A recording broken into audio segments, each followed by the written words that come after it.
Општините се подготвуваат за избори, определени местата, но и условите под кои партиите ќе можат да се рекламираат преку лепење плакати. Место за истакнување на изборни плакати може да добие секоја регистрирана политичка партија самостојно во коалиција како и на група избирачи врз основа на одобрение од градоначалникот на општината. За добивање одобрение подносителот на листата е должен да поднесе барање до општина Штип. Што освен барање треба да предложат партиите за да обезбедат место за себе на некои од градските ѕидови.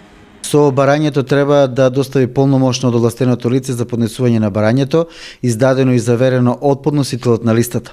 Местата за истакнување на плакати, одделението ќе ги подели по пат на ждрепка, а ждрепката ќе се изврши по објавување на утврдените листи на кандидати од страна на надлежната изборна комисија.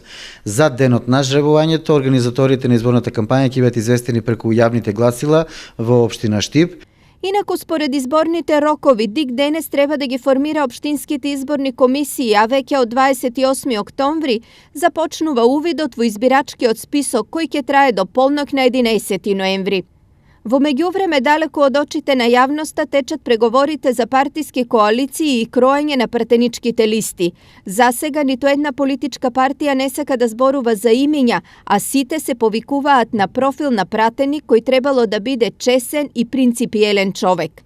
Во чаршијата се калкулира со имиња, меѓу кои секако се имињата на досегашните пратеници и од власта и од опозицијата. Се споменуваат имиња на бивши и сегашни партиски функционери, но за сега сето тоа е во доменот на шпекулации. Сите дилеми ќе бидат разрешени до 11 ноември на полноќ, кога истекува рокот за доставување на листи за кандидати.